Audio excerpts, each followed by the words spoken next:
Ada Bu Titin juga di sini bersama kami ya. Bu Titin, terima kasih juga sudah hadir. Boleh dipinjamkan Bu mic-nya. Kita tahu Sakatatal memang sudah bebas jauh lebih dulu ya. Tapi dengan putusan ini berarti mau nggak mau mengakui bahwa Sakatatal melakukan kesalahan, harus menanggung tindakannya begitu ya Bu. Bagaimana Anda sebagai kuasa hukum menerima putusan ini? Mungkin harapan saya, harapan yang paling tertinggi di antara yang lainnya. Karena saya sendiri yang hadir di 2016. Saya tahu banget, bahkan orang tua waktu itu terdakwa juga tidak melihat, tidak pernah tahu seperti apa suasana sidang di 2016 karena sidangnya tertutup. Jadi saya yang tahu banget di 2016 ekspresi mereka seperti apa. Saya memang pegang Sakatatal dan Sudirman yang nomor perkaranya di 16 dan 4, tetapi perkara nomor 3 dan 4 itu sidang di 2016 digabung jadi satu. Karena apa? Kalau selesai menyidangkan perkara 4, terus saya keluar, itu di depan tuh sudah banyak massa. Sangat mungkin saya disiram air, dicaci maki, itu jadi hal yang biasa setiap kali masa kami sudah sidang. Menghakimi sendiri di luar itu? Iya, di luar karena setiap kali sidang itu selalu ada yang demo. Saya dianggap sebagai pengacara pembunuh dan sebagainya, itu udah cacian sehari-hari di 2016 kalau saya bersidang. Mobil yang digoyang-goyang, nyaris itu memang udah peristiwa yang biasa dialami. Kemudian di saat 2024 ada suasana yang sangat berbeda. Karena gini, 2016 itu anak-anak sudah menyatakan, kami terpaksa mengakui karena disuruh minum air kencing. Kami terpaksa mengakui karena disetrum. Terpaksa mengakui karena dianiaya. Itu sudah diakui di sidang 2016. Tapi siapa yang mendengar selain yang ada di ruang sidang? Karena memang sidang tertutup. Tidak digubris keterangan itu, pengakuan tidak. Itu? Anda merasa ada yang miss of conduct dalam persidangan itu ketika 2016? Gerakannya sangat sulit. Anda merasakan ada perlakuan yang tidak pas ketika persidangan berlangsung ketika 2016? Ya jangankan kepada para terdakwa waktu itu.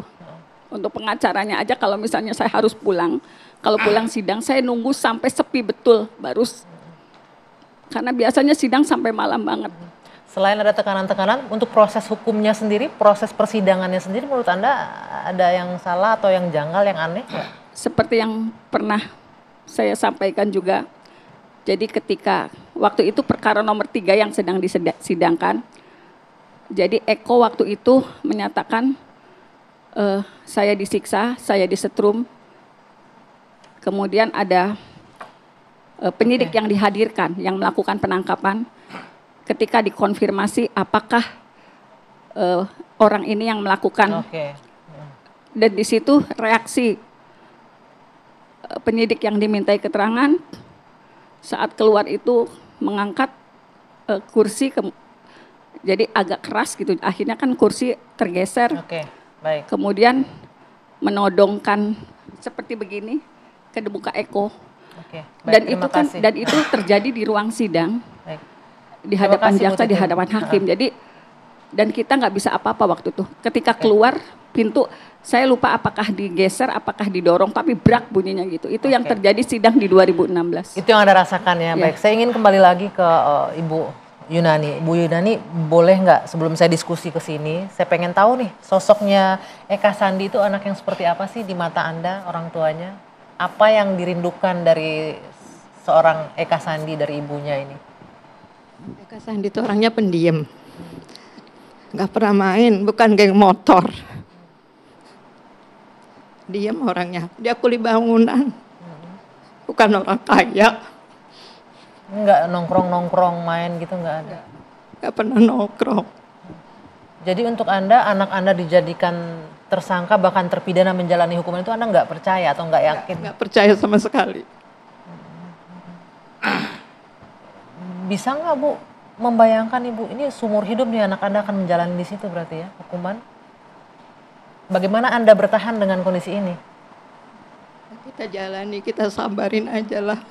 Mungkin fitnahan itu. Itu fitnahan yang lebih kejam. Saya terima apa adanya. Tapi saya nggak bakal diam. Kan ada pengacara-pengacara yang membantu. Baik, terima kasih Bu Yunani. Saya ke Bang Jutek. Bang, ini kalau kita lihat keluarga masih punya harapan yang luar biasa besar untuk bisa membebaskan anak-anak mereka. Apalagi kalau mendengarkan bagaimana proses persidangan di 2016. Namun itu semua terpatahkan nih Bang. MA memutuskan bahwa pengajuan kembalinya ditolak, tidak ada kesalahan prosedur, tidak ada kesalahan hakim dalam memproses hukum ini. Apa yang akan dilakukan kuasa hukum? Karena saya lihat ini harapannya besar sekali untuk Anda, tapi nanti dijawabnya Bang Jutek. Kita jeda dulu sejenak. Dua sisi kami lanjutkan sesaat lagi. Kita lanjutkan kembali perbincangan Bang Jutek Bongso. Kalau kita mendengarkan tadi pihak keluarga bagaimana sangat besar harapan dari ibunya Eka Sandi, dari kakaknya Supriyanto. Ada harapan untuk bisa anak-anak mereka bebas. Untuk bisa terlepas dari jeratan hukum ini. Tapi sepertinya itu pupus dengan putusan MA. Tapi dari pihak kuasa hukum masih ada lagi nggak upaya atau langkah hukum yang bisa dilakukan untuk mewujudkan harapan keluarga? Baik, selamat malam Mbak Anggia.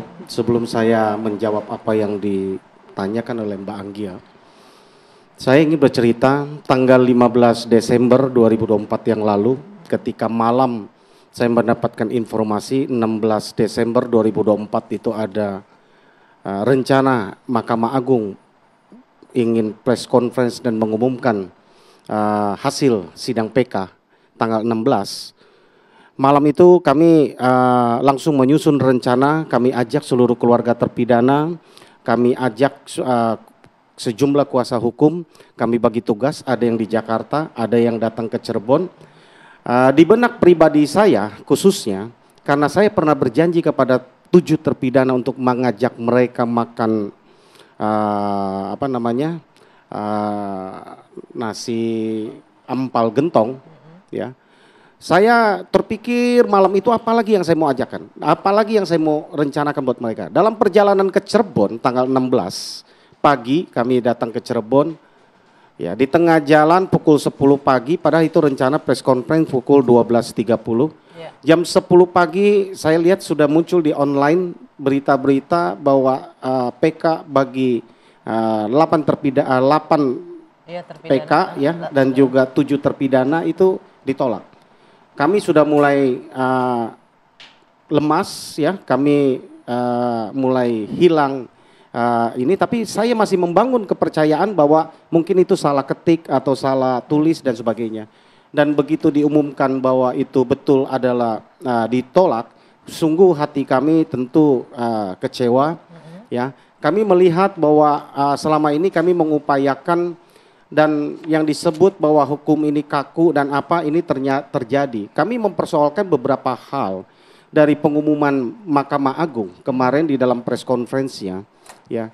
Nah, dari susunan majelis hakim agung yang disampaikan, kami kuasa hukum, penasihat hukum ini bertanya-tanya.